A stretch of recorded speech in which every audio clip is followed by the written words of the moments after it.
Bencana banjir dan tanah longsor yang melanda beberapa kabupaten di Sumatera Utara bukan hanya murni fenomena alam, melainkan sebuah bencana ekologis yang dipicu oleh kerusakan ekosistem Batang Toru. Ekosistem Batang Toru merupakan salah satu bentang hutan tropis terakhir di Sumatera Utara yang kini dikepung pertambangan emas, perkebunan kelapa sawit, dan proyek-proyek pembangkit listrik. Dalam 5 tahun terakhir, pembukaan lahan dan penebangan hutan di kawasan ini melonjak hingga 30%. Ekosistem harangan Tapanuli atau Batang Toru adalah salah satu kawasan hutan hujan tropis dan perbukitan yang masih tersisa di Pulau Sumatera bagian utara. Luasnya mencapai lebih dari 250.000 hektar yang membentang dari Tapanuli Selatan, Tapanuli Tengah, hingga Tapanuli Utara. Ekosistem ini menjadi sangat penting karena merupakan habitat asli dari ratusan satwa liar dan ribuan jenis tumbuhan, termasuk orangutan Tapanuli yang merupakan spesies paling langka dan hanya tersisa 800 ekor. Sungai Batang Toru yang merupakan sungai utama dalam ekosistem ini mengalir sepanjang 256 km, menyuplai air bersih untuk ribuan penduduk dan penyangga alami terhadap banjir dan longsor. Sayangnya, hari ini sekitar 35 hingga 40% ekosistem Batang Toru telah berubah menjadi kebun sawit, tambang emas, proyek pembangkit listrik, dan kawasan terbuka. Salah satu perusahaan yang dinilai menjadi penyumbang terbesar kerusakan hutan di ekosistem Batang Toru adalah PT Agincourt Resources yang mengelola tambang emas Martabe. PT Agincourt Resources telah memiliki kontrak karya dengan pemerintah Indonesia sejak 1997. Perusahaan ini memegang konsesi seluas 130.000 hektar, di mana 635 hektarnya telah menjadi tambang aktif. Pemegang saham utama PT Agincourt Resources adalah PT Danusa Tambang Nusantara sebesar 95%, sementara saham sisanya dipegang oleh pemerintah Kabupaten Tapanuli Selatan dan Provinsi Sumatera Utara. PT Danusa Tambang Nusantara merupakan perusahaan yang kepemilikan sahamnya dibagi antara PT United Tractor dan PT Pama Persada Nusantara. Keduanya adalah bagian dari grup Astra International. PT Astra International sendiri dimiliki mayoritas oleh Jardine Cycle & Carriage yang merupakan anak perusahaan Jardine Matheson dengan kepemilikan sekitar 50,1%. PT Agincourt Resources mendapat banyak sorotan dari organisasi lingkungan karena aktivitas pertambangan yang berada di wilayah habitat orangutan Tapanuli. Selain itu, pembukaan lahan untuk operasi tambang terbuka hingga ekspansi fasilitas penimbunan limbah mengakibatkan deforestasi dan hilangnya tutupan hutan. Pada 2024, Walhi Sumut bersama Friends of the Earth United Kingdom menggeruduk kantor pemilik utama PT Agincourt Resources di London. Pasalnya, konsesi tambang emas PT Agincourt Resources tumpang tindih dengan kawasan hutan lindung dan kawasan keanekaragaman hayati utama Batang Toru. Di lain pihak, PT Agincourt Resources selalu menyatakan komitmennya terhadap program reklamasi dan konservasi.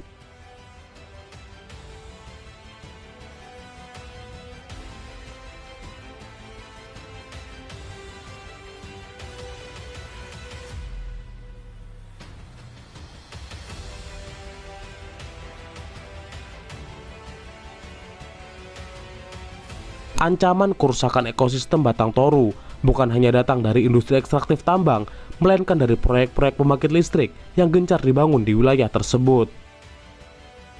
Pembangunan PLTA Batang Toru yang dikelola PT North Sumatra Hydro Energy telah memancing polemik bahkan sejak awal pembangunannya. Pembangkit listrik berkapasitas 510 MW ini awalnya akan didanai oleh Bank of China, namun akhirnya mundur setelah mendapat banyak tekanan dan kritik atas ancaman habitat orangutan dan potensi kerusakan lingkungan. Saat ini, kepemilikan saham mayoritas dipegang oleh BUMN Tiongkok bernama SDIC Power sebesar 70%. Meski mengklaim tidak akan mengganggu ekosistem hutan, banyak pihak meyakini pembangunan PLTA ini telah mengubah struktur ekologis, menggerus tutupan hutan, dan mempengaruhi pola aliran sungai. Sebuah studi di tahun 2021 menyebut bahwa pengerjaan konstruksi proyek PLTA mengakibatkan hilangnya habitat orangutan potensial. Peledakan dinamit untuk membangun terowongan mengganggu kehidupan satwa liar hingga jatuhnya korban jiwa akibat longsor dan kecelakaan kerja. Selain itu, Sinohydro, kontraktor yang membangun PLTA Batang Toru, memiliki rekam jejak global terkait korupsi, penipuan, dan praktek non-standar.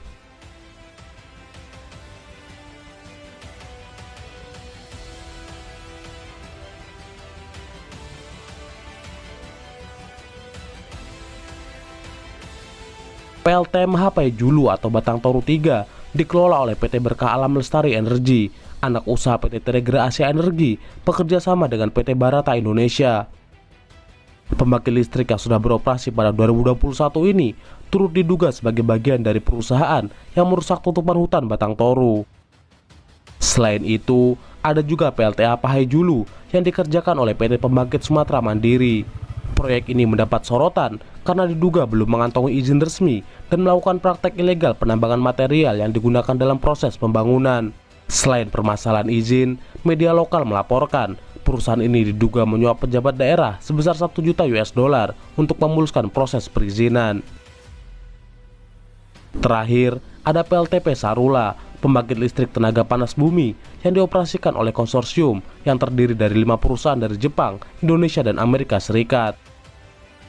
Meski digadang sebagai solusi transisi energi, tapi dampak lingkungan dari pembangkit listrik ini juga menjadi ancaman yang nyata. Ratusan hektar sawah dan kebun warga sekitar dilaporkan mengalami kerusakan parah dan mengalami penurunan produksi. Pada 2019, 2 orang dilaporkan meninggal dunia dan beberapa lainnya mengalami sesak nafas akibat paparan gas hidrogen sulfida dari aktivitas PLTP Sarula. PT Toba Papelstari yang mengoperasikan lahan lebih dari 167.000 hektar di Sumatera Utara juga disorot. PT Toba Papelstari merupakan perusahaan yang bergerak di bidang produksi dan perdagangan bubur kertas, produk kayu, serta pengolahan konsesi HTI. Saat ini, kepemilikan Toba Pulp dikuasai perusahaan asal Hong Kong bernama Alet Hill milik Yosef Utomo. Sebelumnya, perusahaan ini bernama PT Inti Indorayon Utama yang dimiliki oleh Sukanto Tanoto lewat grup usahanya Royal Golden Eagle. Walhi menuding PT Toba Papelstari telah mengalihfungsikan ratusan hingga ribuan hektar hutan di Das Batang Toru menjadi perkebunan kayu rakyat yang ditanami eukaliptus. Selain masalah alihfungsi hutan, perusahaan ini punya rekam jejak panjang terkait konflik agraria dengan masyarakat yang berpusat pada isu perampasan tanah adat, intimidasi, dan kekerasan. Pada 2021, PT Toba Papelstari melakukan pengancaman dan kekerasan terhadap masyarakat adat Natumingka. Sebanyak 12 warga mengalami luka-luka akibat pukulan dari pihak perusahaan. Pada 2025, ratusan karyawan perusahaan dilaporkan menyerang masyarakat adat Sihaporas, menyebabkan 33 orang terluka, termasuk anak penyandang disabilitas yang dipukul di bagian kepala. 2 perusahaan lain yang dituding merusak ekosistem Batang Toru adalah perusahaan kelapa sawit PT Sagonauli Plantation dan PT PN3 Batang Toru. PT Sagonauli Plantation dimiliki oleh seorang bernama Ihsan. Perusahaan yang mengelola lahan seluas 8.506 hektar ini pernah dilaporkan terkait masalah penguasaan lahan masyarakat dan transparansi lahan kemitraan. Sementara PT PN3 Batang Toru adalah perkebunan kelapa sawit milik negara yang areanya dilaporkan tumbang tindih dengan kawasan ekosistem Batang Toru. Kombinasi antara ekspansi tambang, pembangunan infrastruktur berskala besar, serta hilangnya tutupan hutan di ekosistem Batang Toru menciptakan tekanan yang saling memperparah. Ruang resapan air hilang, struktur tanah melemah, membuat risiko banjir bandang dan longsor meningkat tajam. Pada akhirnya, kita semua tahu bahwa penyebab parahnya banjir dan longsor di Sumatera Utara bukan semata karena cuaca ekstrim, tapi dampak panjang dari industri ekstraktif dan deforestasi yang tidak terkendali. Bencana banjir dan tanah longsor yang menelan ratusan korban jiwa di Aceh bukan hanya disebabkan oleh cuaca ekstrim dan siklon tropis, tapi juga dampak panjang dari kerusakan lingkungan, pembabatan hutan, hingga rusaknya daerah aliran sungai akibat industri ekstraktif. Dalam beberapa dekade terakhir, hutan-hutan di Aceh telah dikepung puluhan izin tambang, konsesi HTI dan HPH, pertambangan liar, perkebunan kelapa sawit, hingga pembalakan hutan ilegal.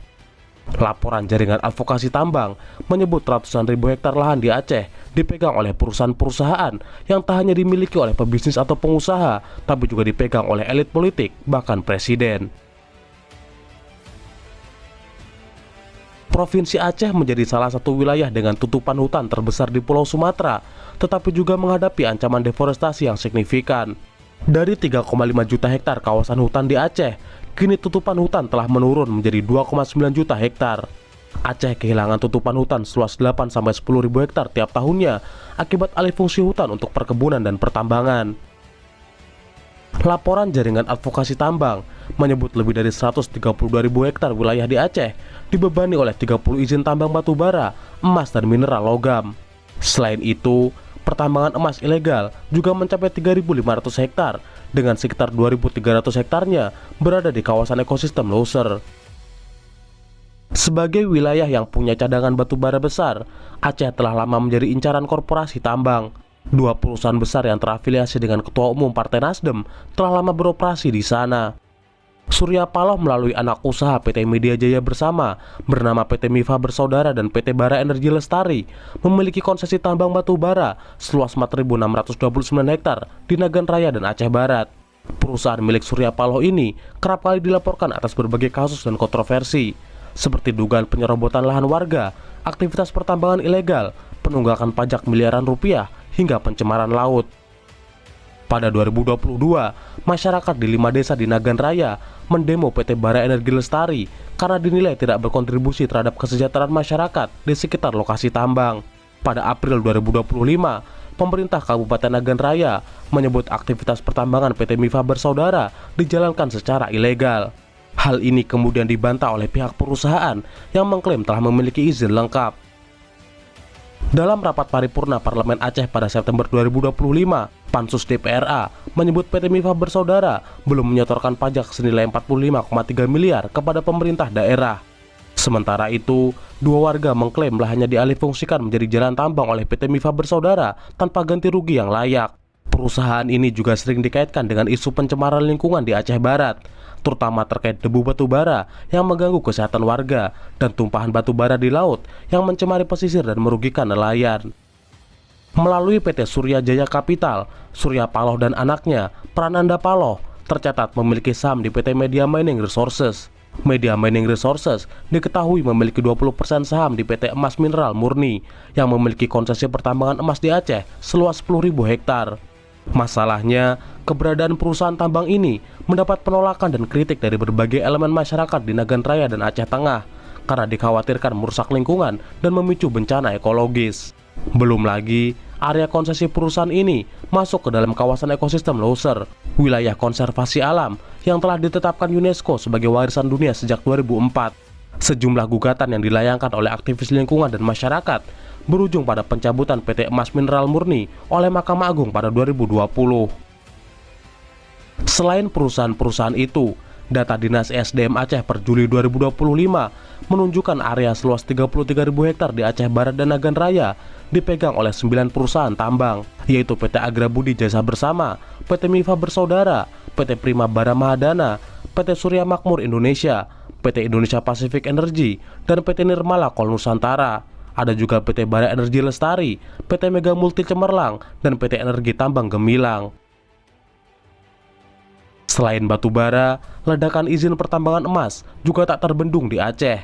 Hanya dalam waktu tak sampai 2 tahun, pemerintah daerah menerbitkan 8 izin baru untuk perusahaan tambang emas. Data dari ISDM Aceh per Juni 2025 menunjukkan area seluas 24.000 hektar di wilayah Aceh telah dibagi-bagi untuk 13 izin usaha pertambangan. Layaknya industri batu bara, industri emas Aceh juga dikendalikan oleh elit politik dan konglomerat di Jakarta. PT Bumi Resources Mineral yang merupakan bagian dari Bakri Group yang dibangun oleh Abu Rizal Bakri menambang emas di Linga Abong lewat anak usahanya PT Linga Mineral Resources.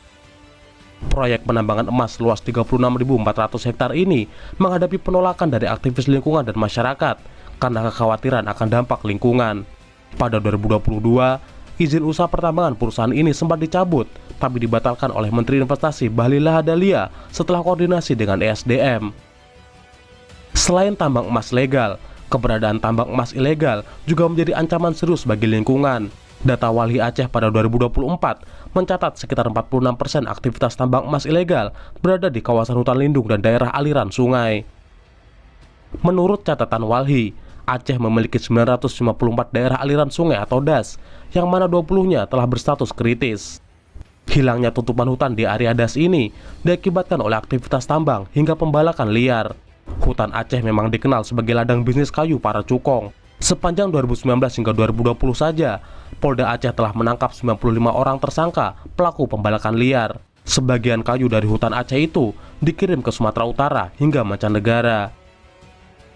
Hutan-hutan Aceh juga dikelola perusahaan pemegang izin HTI dan HPH. Salah satunya dimiliki PT Tusam Mutani Lestari dengan luas 97.300 hektar yang terafiliasi dengan Prabowo Subianto.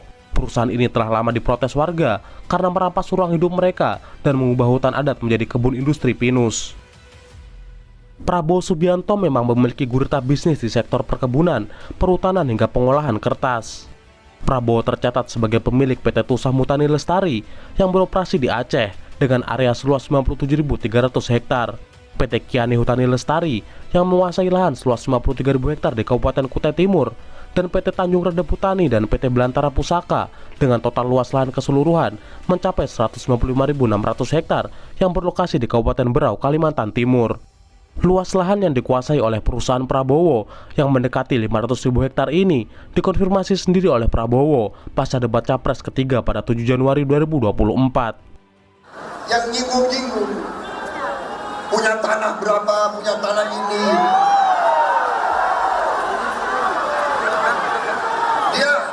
Dia pintar atau goblok sih? Itu tanah negara, saudara. Tanah rakyat, tanah bangsa. Daripada dikuasai orang asing, lebih baik Prabowo yang mengelola. Selain itu, Prabowo juga memiliki perusahaan pengolahan kertas bernama PT Kertas Nusantara yang berlokasi di Berau, Kalimantan Timur, seluas 223.500 hektar. Perusahaan Prabowo lainnya adalah Nusantara Energi. Perusahaan yang membawahi sekitar 17 perusahaan ini bergerak di bidang tambang batu bara, kelapa sawit, hingga perkebunan. Sahamnya dimiliki oleh Prabowo dan dikendalikan oleh anak dan kolega-koleganya. Nama Nusantara Energi dan Prabowo Subianto pernah muncul dalam dokumen Paradise Paper pada 2017. Laporan hasil investigasi konsorsium jurnalis internasional itu menunjukkan perusahaan Prabowo ini pernah didaftarkan di kawasan suaka pajak Bermuda untuk menghindari pajak di dalam negeri. Selain perusahaan milik Prabowo, ada beberapa perusahaan yang memegang konsesi luas di Aceh, yaitu PT Aceh Nusa Indrapuri, PT Aceh Inti Timber, PT Lamuri Timber, PT Rimba Penyangga Nusantara, PT Rimba Timur Sentosa, dan PT Rimba Wawasan Permai. Pada 2022, beberapa perusahaan ini izinnya telah dicabut karena tidak aktif atau tidak produktif. Di Aceh, ekspansi perkebunan kelapa sawit, baik yang legal maupun ilegal, juga semakin luas tahun demi tahun. Salah satu masalah besar dari perkebunan kelapa sawit adalah praktek nakal perusahaan yang merambah hutan maupun taman nasional. Taman Nasional Gunung Leuser yang menjadi benteng terakhir bagi satwa langka seperti badak, gajah, dan orangutan Sumatera kini digerogoti perkebunan kelapa sawit. Pelakunya bukan hanya korporasi, namun juga individu. Investigasi Rainforest Action Network pada 2023 menemukan setidaknya 192 hektar hutan ditebang di konsesi milik seorang pensiunan pegawai negeri sipil bernama Bukhari yang terletak di dalam Taman Nasional Gunung Leuser. Konsesi lain yang terletak di ujung utara Taman Nasional juga mengalami deforestasi besar-besaran dengan pembukaan lahan seluas 1.333 hektar.